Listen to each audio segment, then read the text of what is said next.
په ښایست کې چې له لمر او سپوږمۍ بر دی ما نه یې زړه وړی دی دغه مې دلبر دی او د ملا په اذان کله سبا کېږي یار چې زلفې مخ نه لرې کړي سحر دی ملګرو سلامونه ډېره زیاته مینه او درنښت مې ومنئ زه یم الیاس تسل او تاسې ګورئ تسل ټي وي راغلي یو سخي پول ته او په سخي پول کې د ډېر تکړه او ښه شاعر ځوان شاعر تراب شینواري خوا ته د ده څخه د ده خوندوره شاعري اورو هیله ده راسره اوسئ او زموږ ملتیا وکړئ څه په زړه نازړه مې مخه ورسره وکړل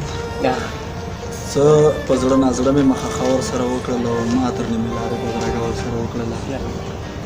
او بغض او حسد په زړه کې وروستو چاته نه ساتم بغض او حسد په زړه کې وروستو چاته نه ساتم چېرته که خبره مې ترخه ورسره وکړله او یار په اننګي منظرکشۍ ته فکر وړی یار په اننګي منظرکشۍ ته فکر وړی یم خالي ده له څه نو څه مزه ورسره ډېر ښه یار په اننګي منظرکشۍ ته فکر وړی یم خالي ده له څه نو څه مزه ورسره وکړله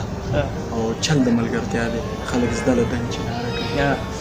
چل د ملګرتیا دی خلک زده له دنګ چناره کوي ډېره موده پس مې بیا دا ما ورسره وکړله او خیال مې د کلتور او د اسلام ساتلی مینه کې خیال مې د کلتور او د اسلام ساتلی مینه کې پیغله پښتنه وه ما رشته ورسره وکړله خیال مې د کلتور او د اسلام ساتلی مینه کې پیغله پښتنه وه ما رشته ورسره وکړله یاد خو د بیګا جانانه بیا هم مېلمه شوی یاد خو د بیګا جانانه بیا هم مېلمه شوی و ما په مېلمستیا کې شوګیره ورسره وکړله او دا چې په کاغذ یو غزل د تورابو لیکه دا چې په کاغذ یو غزل د تورابو لیکه سم د واره ما هم زمزمه ورسره وکړله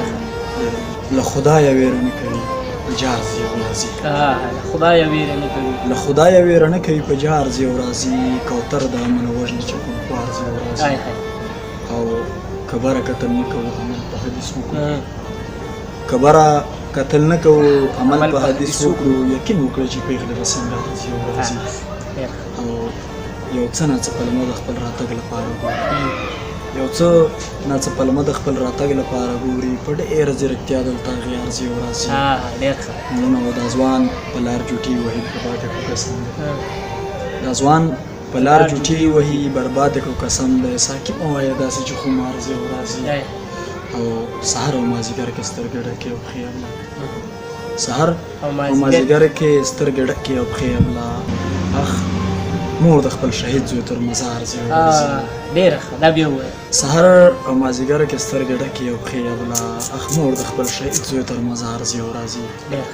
د شعر او د ادب لپاره زده کړه هم پکار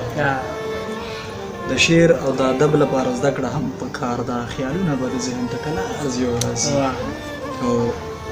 رقیب ته مې بیخي ډېره غوسه راځي په خدای رقیب ته مې بیخي ډېره غوسه راځي په خدای ګو تورابه په کوڅه کې چې د یار ځي او راځي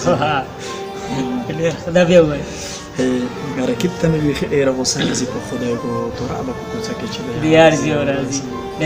د ورځې کار کوم او ماښام کې ستړی راشم کور ته راننوځم مور ته سلام وکړم راکړي جواب د سلام راله اوبه هم راکړي وایي بچیه وڅښه اوبه چې وڅښه نظم ورپسې مونځ وکړم بیا په شریکه باندې روټۍ ته کینو یو ځای پس له روټۍ خوړلو بیا په شریکه باندې روټۍ ته کینو یو ځای پس له روټۍ خوړلو یوه پیاله چې وڅښم بیا اذانونه وشي د ماسخوتن لمانځه نه د ماسخوتن لمانځه ته بیا تیاری ونیسم د ماسخوتن لمانځه ته بیا تیاری ونیسم پس لمانځه نه هر یو په بستره ویده شي زه هم په شان د اودو هسې تمثیل کوم زه په شان د اودو هسې تمثیل کومه شپه تر نیمه تېره شي اوړم را اوړم کټ کې خوب خو بیخي نه راځي شپه تر نیمه تېره شي اوړم را اوړم کټ کې خوب خو بیخي نه راځي ګرانه پوهېږې په دې ګرانه پوهېږې په دې د دې علت به څه وي ګرانه پوهېږې په دې د دې علت به څه وي راځه چې پوهه دې کړم د خپل شبګیر په علت په دغه توره شپه کې څه تنهایي ملګرې څه د خوږې خبرې هغه د تېر وختونو پستې خبرې د خپل شبګیر په علت په دغه توره شپه کې څه تنهایي ملګرې څه د خوږې خبرې هغه د تېر وختونو پستې خبرې راته یادېږي ټولې څه دې بېلتون غمونه څه دې زاړه یادونه بیا نه زما په زړه دي لکه باران زما له سترګو نه بیا خوبونه لرې لاړ شي هم مې د زړه کیفیت بدل شي ګرانه بیخي قرار نه کوي دا زړګی د تراب د ماشومانو په څېر یوه پوښتنه کوي